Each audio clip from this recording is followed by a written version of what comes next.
هونەرمەند بەختیار هەڵەبجەی لە ئێستادا سەرقاڵی دروستکردنی نوێترین کاری هونەرێتی کە پەیکەرێکە بۆ یەکێک لە کەسایەتیەکانی کوردستان. بڕیارە ئەم پەیکەرە لە زیادکردنێکی ئاشکرادا بفرۆشرێ. لەو بارەیەوە ڕێژنە ڕزگار ئەزلایفێکی بۆ ئامادەکردوین بینەری دەبین. سڵاوتان لەبێ و ئەم کاتەتان باش. ئێمە لە کارگەی کلتورین لە شاری سلێمانی. ئێستا ئێمە لە شوێنی کاری هونەرمەند بەختیار هەڵەبجەین. دیارە هونەرمەند بەختیار هەڵەبجەی ساڵانێکی زۆرە خزمەت بە بواری هونەری شێوەکاری دەکات بە تایبەت هونەری پەیکەرسازی. ئەمڕۆ لێرە سەرقاڵی دروستکردنی پەیکەرێکە بۆ یەکێک لە کەسایەتیەکانی کوردستان. من دەچمە لای بەڕێزیان و زانیاری زیاتر دەربارەی ئەم پەیکەرە لە بەڕێزیان وەردەگرین. کاک بەختیار ئێستا سەرقاڵی دروستکردنی پەیکەرەکەیەتی. کاک بەختیار ماندوو نەبیت دەستەکان نەخۆش بێ. پێمان بڵێ ئەمە پەیکەری چ کەسایەتیەکە و ماوەی چەند ڕۆژە تۆ سەرقاڵی دروستکردنی ئەم پەیکەرەی؟ بەخێراتنی کەناڵە ڕەنگینەکەتانەکەم لە ڕاستیە ئەمە پەیکەری هونەرمەندی گەورەشم شاژۆن قالەمەڕەیە. ئەم پەیکەرە ساڵی 2012 دەستم پێ کرد، بەڵام لەبەر زروف و وەزعەتی ئەو کاتن نەمتوانی تەواوی کەم. هەڵم گرت لای هاوڕەیەکەم حاجی کامەران مەغزەنی هەبوو لەوێ بۆی هەڵگرتم تا ئێستا لەم بینە هێناوەتەوە نزیکەی مانجێکە کاری لێ یەکەم. شەڵا بە تەمام لەوە چی لە مانگێکی ترا تەواو بێ. بۆچی هونەرمەند قادر عەبدوڵازادەت هەڵبژارد و پەیکەرت بۆ دروست کردووە؟ قادر عەبدوڵازادەیە خۆ بڵێن قالەمەڕە کەسێکە لەو کەسایەتیانەی کە بەڕاستی ئاوازەکەی زۆر سروشتیە، ئاوازێکە تەسەوڕ ناکەم ئاوازە دەستکردی ئینسان بێ. پیاوێکی زۆر بەهرەمەند بوو، پیاوێکی زۆر بەتوانا بوو، مامۆسایەکی گەورەی کوردە ئەم پیاوە. لەبەر ئەوە زۆر زەڕورە مەسەن کەسایەتێکی وە نەک پەیکەرێ لە هەموو شارێ پەیکەری بۆ بکرێت. کاک بەختیار هەمیشە جیاواز کارەکانی دروست دەکات و پەیکەرەکانی پیشانی بینەران و هاوڵاتیان دەدات. ئەو ماتریاڵانەی کە لەم پەیکەرەدا بەکار هاتوون چین بەچی ئەم پەیکەرە دروست کراوە؟ ئەم پەیکەرە بەردە لەبەر تاشیمە ئەم بەردە نزیکەی 4 بۆ 5 تان ئەبێ. کاتی خۆی هێناومە و دەستم کردو بە تاشین و بە ئیشکردن تێدایە شاید تۆزێ ئیشی ماوەکو خۆتانەی بینن، بەڵام تەمە ناکەم ئیشێکی باش دەرچێ و ئیشی شایانی ئەو پیاوە بەڕێزە بێ. جیاوازی بەرد بۆ دروستکردنی پەیکەر لەگەڵ ماتریالەکانی ترا کە بۆ پەیکەر بەکاردەهێنرە لەلایەن شێوەکارانەوە چییە کاک بەختیار؟ بەرد بۆ خۆی ماتریالێکی زۆر جیاوازەیەکێکشێ لە کۆنتترین ماتریالەکان کە تا ئێستا مەسەن کاری پێکرابیانی لە تاریخی کۆنەوەتە لە مێژووی کۆنەوە تاکو ئێستا بەرد یەکەم توانین بڵێن یەکەم ماتریال بۆ کە کاری پێکراوە.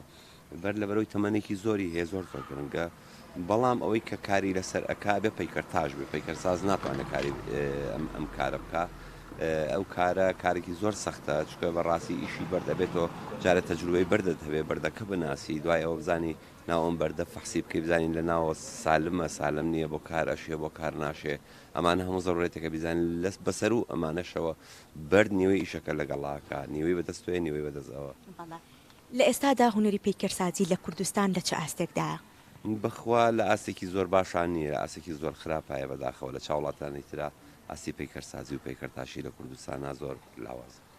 بۆچی کەمتر هونەرمەندەکان ئەڵەتە بە خۆشمەوە هانەکڵی بەکارەکانی خۆشمەوە ئاستی پەیکەر سازی و پەیکەرتاشی لە کوردستان زۆر لاوازە. بەهێوەی سەرکەوتن و بەردەوامی بۆ ئەوەی هونەرمەندان. کاک بەختیار بۆچی کەمتر لێرە هونەرمەندان بەرد بەکار ناهێنن بۆ کارە هونەریەکان بە تایبەت بۆ پەیکەرەکان؟ هۆکاری ئەمە بۆچیە گەڕێنیتەوە؟ ئەوانەی کە لێرە کاری هونەری ئەکەن لە بواری پەیکەرسازی و پەیکەرتاشی زیاتر خریجی ئەکادیمی هونەرە جوانەکان و پەیمانگای هونەرە جوانەکانن. ئەم کارەش لە پەیمانگای هونەرە جوانەکان و ئەکادیمی هونەرە جوانەکانە ناخوێنی، چکە مامۆساکانیشیان نازانن بیکەن. ئێتەکە مامۆساکە نەزانێ بیکات تەلەبە چی فێر بێ.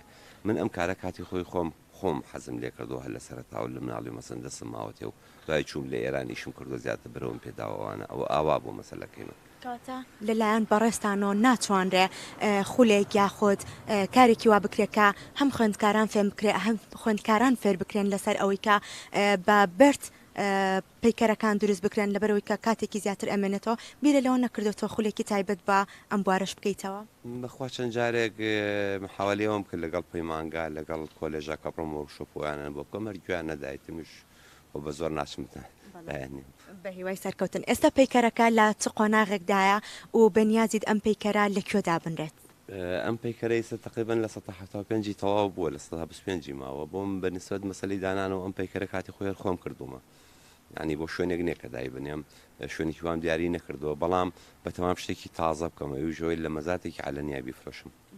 تا چەند گرنگە هونەرمەندان بە تایبەت بە ڕێزێکە گرنگی بن بە کەسایەتە دیارەکانی کوردستان هونەرمەندان و ئەم پیکەرانە لە شوێنە گشتەکانادا بنرێن و خەڵکانێکی زۆر ئەم کەسایەتیانە بناسن بە تایبەت نەوەی ئێستا کە ئەم هونەرمەندانە ساڵانێکی زۆر بەر لە ئێستا کۆچی دواییان کردووە نەوەی ئێستا بتوانن ئەمانە بناسن و مێژووی ئەم کەسایەتیانە بزانن خۆی واجبی پیکەر کاری پیکەر ئەوەیە کە ئینسانەکان بە زیندوێتی ئەهێڵێتەوە کاری پیکەر ئەوەیە کە تۆ مەسەڵەن ئەم کەسایەتی لە ناو شارێکا دروستیەکەیت و دایەنەی خەڵک چاوی لێ کاجگە لە مەسەلە جوانێکە وەکو ڕێزێکی شەبۆیەوە و کەسایەتش بە زیینوێمێنێتەوە دوینەوە ئەیبینن ئەیناسن بەختیار هەڵەبجەیی بەردەوام کارەکانی بەدواییەکە دروست دەکات و دانابڕێت و خزمەتی هوەری پیکەرسازی و شێوەکاری دەکات پرۆژە و کاری نوێی بەڕێستان چی ئەبێ کاری نوێی داها بەڕێستان چی ئەبێ وڵات تەمە ناکەم کە بتوانین سمپۆزیۆمێکی پیکردتاشی جیهانی بکەین لێرەکە